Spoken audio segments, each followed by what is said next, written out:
Hi guys, I'm High Power. Thank you so much for clicking on the video. If you guys are new to my channel, please subscribe, as this channel is all about DJing, music production, everything else music related, and once in a while I'll post some tutorials just like this one. For today's video, we're going to be talking about the X-Touch Extender. If you guys have no clue what the X-Touch or the X-Touch Extender are, what they are called control surfaces. What a control surface is, it's either buttons, knobs, or faders, or a mixture of all three, just like the actual X-Touch that I have here, and it acts as a mixer. The X-Touch and the Extender work together as one solid unit, and with motorized faders, and you can use it for mixing, live shows, whatever the hell you want to use it for, because it's mainly just a giant MIDI controller that feels like a mixer. Today's video, I'm going to show you how you can update and configure the X-Touch Extender, and how I use it in Ableton and how I have it set up. So without further ado, here's the tutorial. Alrighty, so what you guys are looking at right now is my current X-Touch and X-Touch Extender setup. This right here and these 8 channels is the main X-Touch. Right here is the Extender. You can see this little opening, I guess you can call it, that little slit there, because I took off the ends and I put them together. But you aren't here for that. You are here to watch how you can update and set this thing up. So here are the 3 main controls that you have to, or the 3 main combos that you have, that at least I remember and I think you would have to remember. If you hold down the channel 1 record button and turn on the unit, you are now looking at the firmware version. So it tells you the name of the machine, the X-Touch Extender, control version 1.21, because I recently updated this, and it says fader 1.04, fader 1, 1.01, 1.02, 1.03, 1.04. That means you are holding down channel 1 button number 4. So you are holding down the channel 1 record button. And then when I let go, the machine's just powered on. That's how you can see its firmware version. To configure the unit, like how I had the scribble strips all at 100% brightness, hold down channel 1 select and turn on the unit. Now you can let go and it stays in this menu. All the ways to channel 8 right here, which you can't see the encoder, I can turn it all the ways down to 0% brightness. I can turn it all the ways up to 100% brightness, or wherever you like. I like to keep it at 100. LFC, if you are using this for USB, you want to have that set to USB. If you're doing it over network or LAN cable, you would want network.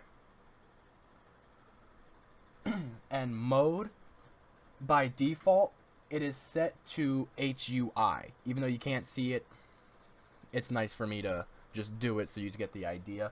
If you use HUI mode, I have no clue what the hell that even does, but HUI is what it comes as default.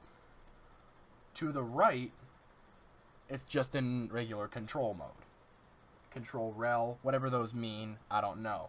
So I turn it all the way to the left on MC mode for DAW controlling. MC mode is Mackie control. So I put it on MC, I hit the select button, now the unit is on. Just on, no special modes. Now here's the mode you're all waiting for. This here is update mode. What you want to do is you want to hold down channel 8 record and turn on the unit.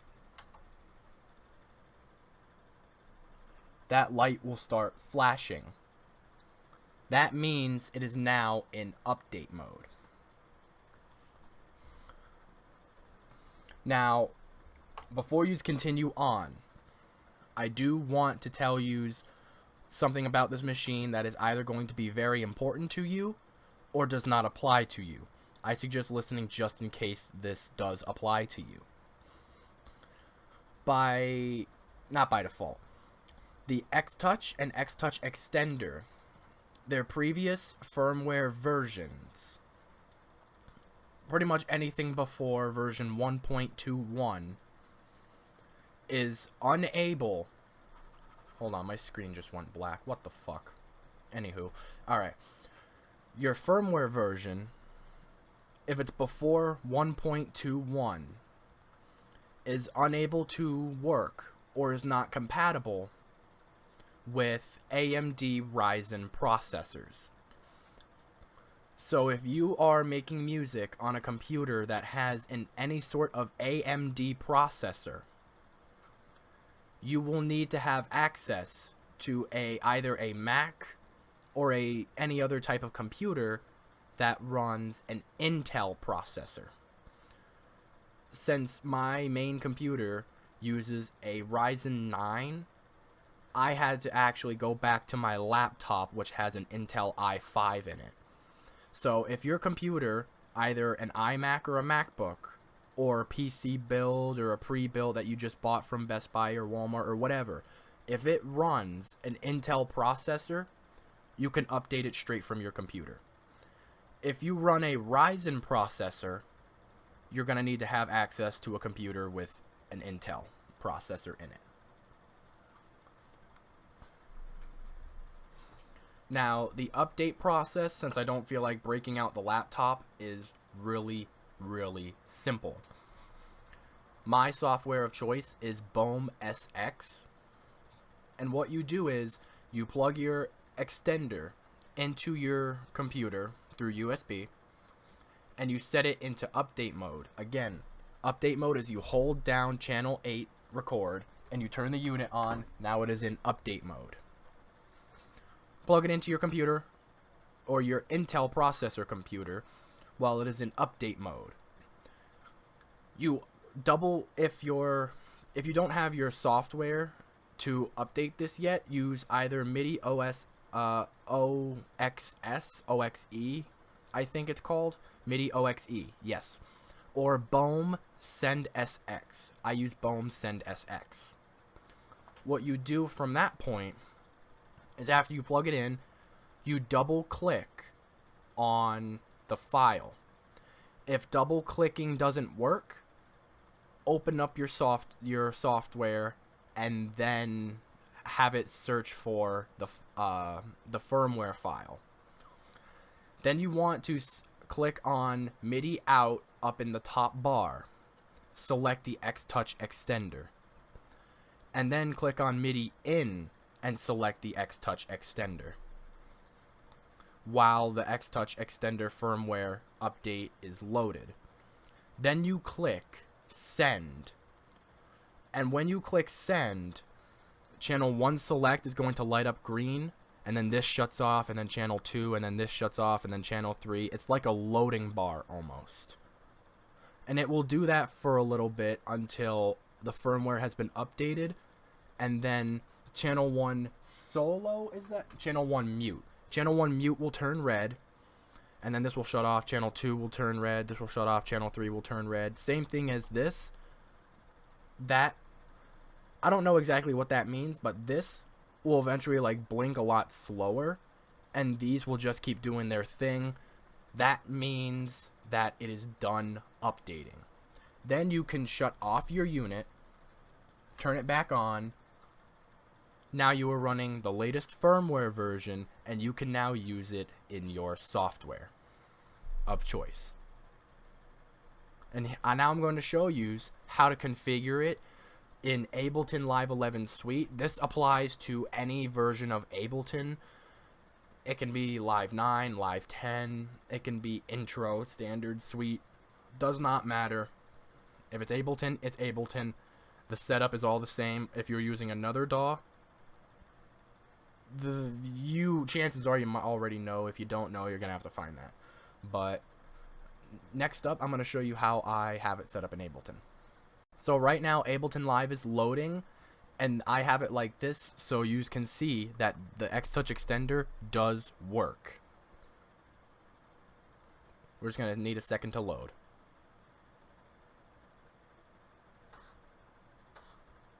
There we go. All right. So the X-Touch extender is now working with Ableton. Channel 8 on my X-Touch unit here says channel 27 group. Channel 9, which on the X-Touch extender would be channel 1, says 32 group. And if you look at my software, 27 group and 32 group. That means it is working, and here is my configuration. So you go to options, go to preferences, or control, comma. For your X-Touch unit, you want to click on, or you want to select Mackie Control, X-Touch for input and output. You want the input data and you want the output data. The input data so the software can talk to the machine. The output data so the machine can talk to the software. Now, I've seen some people use this with straight up just Mackie Control. I like to use Mackie Control XT because Mackie Control XT for extension. X-Touch extender, X-Touch extender. And just like that, it should load in perfectly with your software. If it does not, close out of your software and then reload it. If it does not do it, or if it does not work properly from that point on, then you want to go through the entire update process again just to be on the safe side. If you want to know more about the controls and updating the unit, I will put the X-Touch extender's manual PDF down in the description of this video. It has taken me absolutely forever to find anything. The issue is the manual for the extender is not on Behringer's website. I could not find it anywhere.